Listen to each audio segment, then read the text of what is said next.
Summer 2025 is here, and for Arsenal it's a big one, with a new sporting director Andrea Berta trying to formulate a team to help get Arsenal over the line. Arsenal are set for another evolution. So today we'll go an update from Fabrizio Romano on Arsenal's new midfield plan, find out about Arsenal's new verbal agreement. We'll also discuss two new wide forward targets, as well as finding out if Arsenal have actually offered Victor Gyökeres a contract.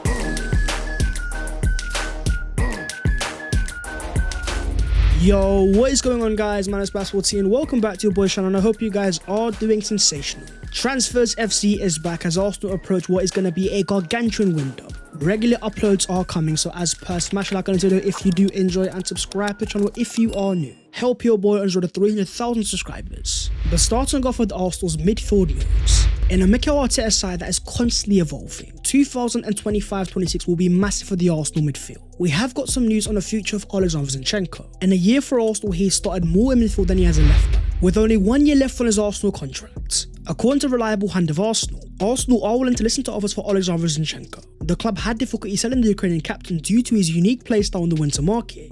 If a reasonable offer arrives, he will be sold, which then poses the question of what teams will be after him. In a January market where he was pursued by many teams in the Bundesliga, the main team of course being Borussia Dortmund. At the time, Arsenal set a price tag of 20 million euros for a player 28 years of age with so much experience in the peak of his powers. Yes, his profile is different, it is by no means world class defensively, but when you think about the impact he had at Arsenal when he arrived in the first place, giving us extra fluidity and fantastic ball progression, I do find it very intriguing how Mikel Arteta used him last season, playing as a number 8 trying to help Arsenal higher up the field, something that fans have been calling out for so long. You then think about Arsenal's current left back scenario, the confirmed departure of Kieran Tierney on a free transfer. Yes, we've got Calafiori and Miles Lewis-Skelly, but with the Arsenal midfield looking a bit light as well. I don't think Zinchenko is a player that Arsenal actively want to sell. It's more a matter of how much is the team willing to offer. Zinchenko is still an asset at the end of the day, with only 1 year left on his Arsenal contract. No current talks over a new deal. If Arsenal wants any sort of money, the time to sell is definitely this window. Then you've got the confirmed news regarding Jorginho. After Arsenal fans gave him a farewell in our final game of the season against Southampton, Georgie has now confirmed officially on his Instagram he is set to leave Arsenal, dropping a very emotional video with a quote that now it's time to say goodbye, or maybe see you soon. A farewell is never easy, but I leave my head held high and my heart full. A player that grew in the Arsenal fan base when it comes to respect. As Fabrizio confirms, he is signed as a new player for Flamengo on a 3-year deal, and he will be available for the FIFA Club World Cup. The deal is all done. There is no denying the impact this will have behind the scenes at Arsenal. A player seen as a mentor for Gabriel Martinelli, close to Gabriel Magalhaes and Gabriel Jesus. In many ways, Jorginho was the perfect squad player, constantly available, always able to do a job, while also willing to sit on the Arsenal bench and help behind the scenes. Just like Kieran Tierney, he won't go down as a legend or as a cult hero. It annoys me to this day that he won't leave with any piece of silverware, but for a player that was ridiculed so much after his Arsenal arrival, he does leave with a very good impression in the Arsenal fan base. But what about the future of Albert Sambi Lokonga? 25 years of age, a Belgium international, after spending a season on loan at Sevilla. Despite them having a €12 million option to buy the player at the end of the season, it looks like he's set to return to the Emirates Stadium.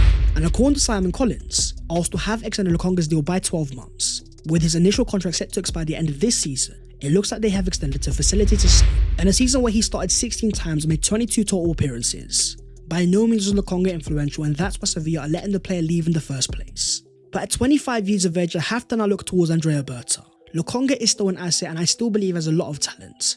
I have seen the likes of Chelsea and Liverpool sell their players, nowhere near the same level of talent as Sambi, for a lot higher than 12 million euros. So can Andrea Berta do the job that Edu Gaspar failed to do? When you look at Nuno Tavares, another player that also let go for next to nothing, thriving at Lazio who are now going to sell him for 9 million euros. A lot of focus on Berta will be the arrivals, and that's the main thing that Arsenal fans are going to want.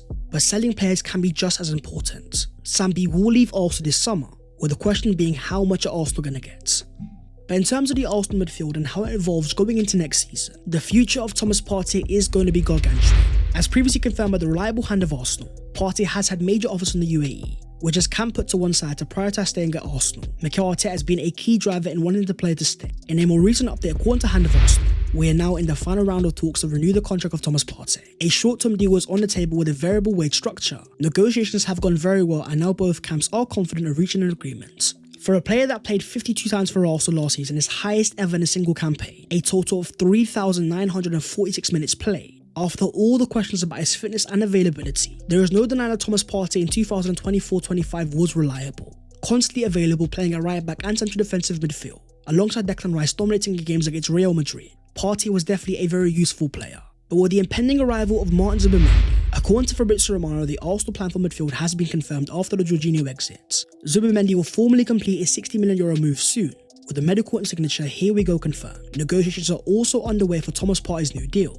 Reports have claimed that Arsenal will give Partey a 1-year contract extension, with the player willing to accept lower wages, with the reliable Sam C now also confirming Thomas Partey has verbally agreed a new Arsenal contract with just minor issues to be ironed out. Then the renewal will be official, sources can confirm. To many, they will see it as a very safe move, but the logic of Berta and Arteta does make sense.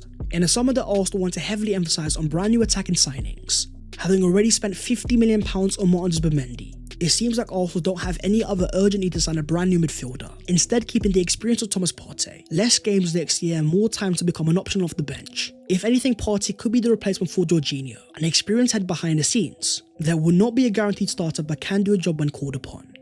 Because in terms of Zubimendi, the deal is all but done, and now according to the reliable Sammy Mokbel, Zubimendi is set to have a medical before completing his move to Arsenal. Well-placed sources have confirmed to BBC Sports that all relevant documents in relation to the transfer have been signed, with the deal now entering its closing stages.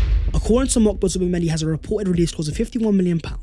With all payment structures between Arsenal and Sociedad already agreed, the paperwork for the transfer has been completed, with all parties relaxed about the scheduling of the medical. Zubimendi will be their first official signing of 2025, with all the focus and turning towards signing that brand new striker. But I also wonder in terms of any major Arsenal departures. We've talked about the future of Zinchenko and Thomas Partey, but with all the uncertainty around Trossard and Martinelli, my eyes do turn towards the Saudi Pro League, a league that is willing to offer Bruno Fernandes £300 million, with an annual salary of £65 million, with a £100 million offer on the table for Man United. There is a bit of history when it comes to Arsenal, with offers to Trossard rejected last summer. According to Ben Jacobs, Gabriel Martinelli is also drawing interest from Saudi Arabia, but he is another player that could be offered fresh terms. My question then falls to you guys down below in the comments. Let's just say a major offer arrives this summer for either Trossard or Martinelli. Which of those two wide forwards will you want to sell? And how much money are we really talking? Now let's talk about an insane stat that definitely caught your boys up. The fact that in 2024-25 Arsenal were the 18th least team in terms of total fouls, with only 64 in total, but also had the highest amount of red cards at 6. We've talked about referees and we know the standard is very poor. But to make only 64 fouls and still get so many red cards, you have to ask the question of, are Arsenal being treated differently? You then look at this stat here in terms of fouls per yellow card, and Arsenal again receive one every 5.9 fouls, a reasonable number when compared to other teams. Now, I don't believe that Arsenal have any major discipline problems, but when you think about how vocal Mikel Arteta is in the media, constantly calling out the referees and likewise the fan base, we cannot bully these referees because they will not listen. They are stubborn individuals that won't admit their mistakes. So my theory behind it that will be controversial: can Arsenal be nicer next season? Try to get the referees on our side, because don't get it twisted, these referees definitely have a bias. If you're constantly going to call them out, unfortunately I don't think it's going to work in our favour. Now let's talk about the recent interview of Arsenal legend Thierry Henry. Speaking on the Stick to Football podcast and talking about Arsenal this season, Thierry says, "I am not saying that I'm disappointed with Arsenal, but it's normal that people are raising the questions now about what the team is doing. I understand that at the very beginning for Mikel Arteta, you arrive and it's not your team. You need at the very least 3 to 4 transfer windows to change everything that you want to. But for the last 3 years, Arsenal have been in a situation where they should have at least brought 1 cup or been in a final. Man United have played in 5 finals for the last 5 years. The United that everyone laughs at, whereas for Arsenal in the last 3 years of building, they have not reached a single final." Now many will see that as Thierry being very critical of Mikel Arteta, but at the same time you have to understand his perspective. We're talking about the Arsenal GOAT, a player that reached insane heights when playing for Arsenal Football Club. There's a reason why his standard is so high in the first place. His image of Arsenal is one that went invincible. But when speaking about Mikel Arteta's desire for a striker, Thierry says he got Raheem Sterling when everyone wanted a 9. He had the time to get a 9. "I am not the coach and I don't know the discussion, but everyone has been screaming for a 9. Now this is something that I don't quite agree with. For as influential as Mikel Arteta is with transfers, the signing of Raheem Sterling was not in spite of a new striker. In fact, when Mikel Arteta was asked about signing a forward in January, he came up with a bold answer saying, "Have I ever said no to a striker? My opinion is clear. We have lost 2 very important players in Saka and Jesus, so we lack goals and options in the front line." Mikel Arteta has categorically always wanted a brand new striker. Shesko last summer, Ollie Watkins in January. When Thierry was then asked what striker should Arsenal sign this summer, he did give a very surprising answer, saying, "My favourite number 9 out there at the minute is Julian Alvarez. He's a player I really like," which is very intriguing when you think about the recent reports. According to Marca, Arsenal are the team that's pushing the hardest to sign Julian Alvarez. The former Atletico director Andrea Berta knows perfectly what the former Man City striker can bring and has put his name among the priorities for the window. A striker signed by Berta back in 2024 With 29 goals and 7 assists in his first year for Atletico Madrid, it does make sense why Thierry is a massive fan. Alvarez is a sharp shooting profile, 17 La Liga goals from an XG of only 14.22, missing only 7 big chances. When it comes to ball striking and Arsenal signing a clinical player, Julian Alvarez is a standout profile, with reports in the UK also claiming Liverpool looking at the player as well. For me, it doesn't make sense whatsoever because of the player's contract. A major Atletico signing only last summer, €75 million spent, with a whopping 5 years left on his contract. Yes, the player is amazing and yes, the profile could make sense, but he is a player that ultimately I don't think will be available. So moving on to Arsenal's big forward update. After a campaign where Arsenal earned a reported £177.8 million in prize money, if the goal of this summer is to improve the attack, the money is definitely there. So when talking about reported target Rodrigo of Real Madrid, after the official arrival of brand new manager Xabi Alonso, he says Rodrigo is still a Real Madrid player. He's an amazing player and we need him. If you then go off all the recent reports, claiming Rodrigo is waiting to see what his future is under Xabi Alonso, even though Arsenal's interest is genuine, there could still be a future at Real Madrid if Xabi Alonso has the right plan. For me, I think Rodrigo is going to leave this summer, a price tag reportedly at £80 million. Then it becomes a question to Arsenal on how ambitious are you going to be? Are you willing to cough the big money to sign a big time player? Because you also have Brentford's Brian Mbeumo, a player as already confirmed by Team News and Ticks. Arsenal have been talks over signing, but are not the only club after him. Now according to the reliable Ben Jacobs, Man United have also held talks with Brian Mbeumo, as Brentford valued the player around £50 million.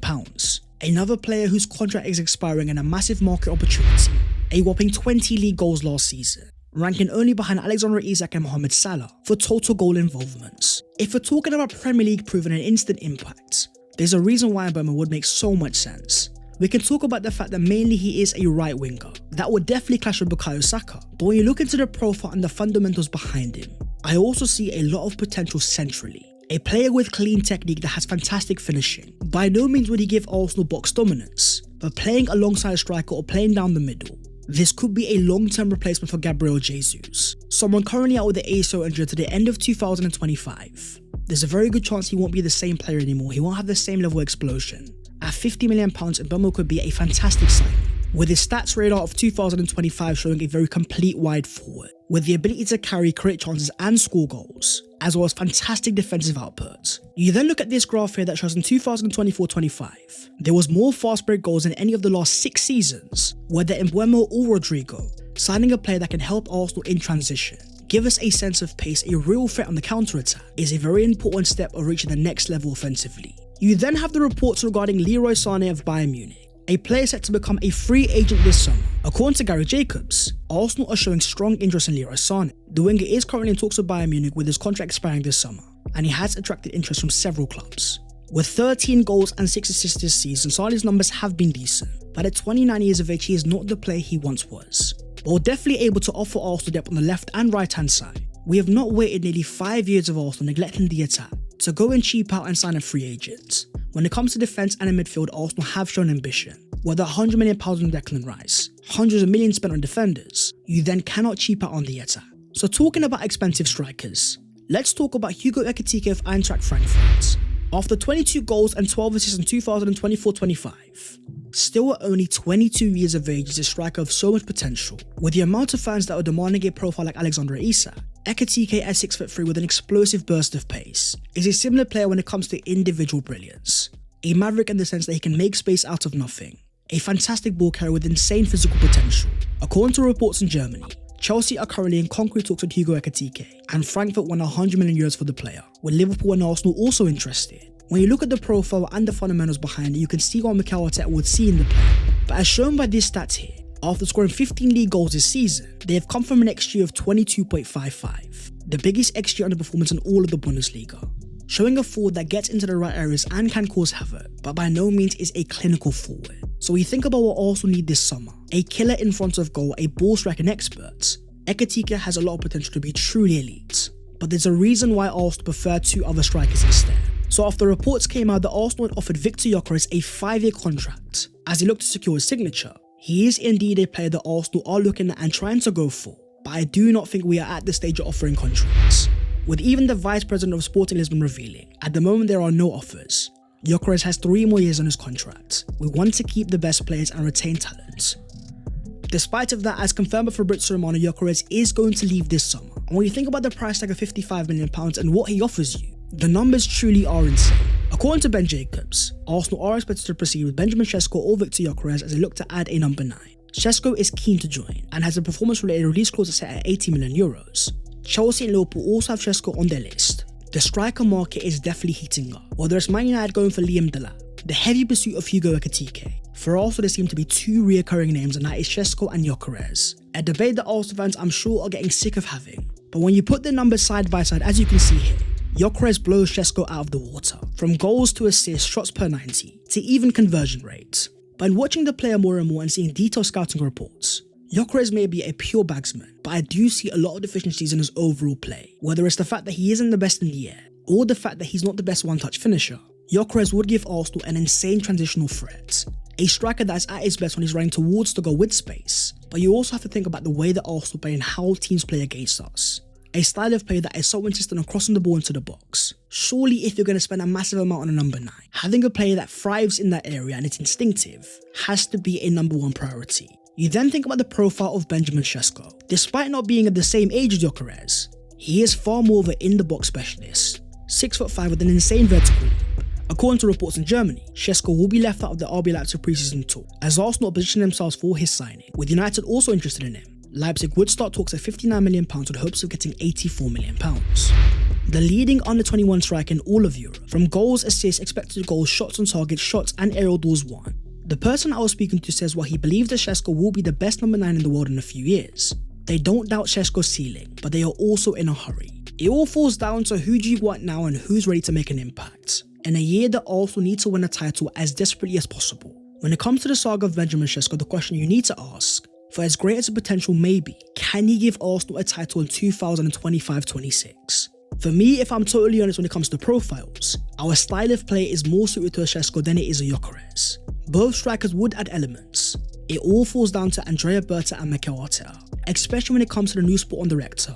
Berta will have to play a massive part. A man of so much experience that has helped Atletico sign some top attackers. When you have a coach like Mikel Arteta, you need to work alongside him. Because ultimately speaking, for as much as Berta's contacts may be there, you have to sign the right profile. A player that suits your current footballing environment. When you think about the pedigree that Berta does have, I'm sure that he's the right man to make the call.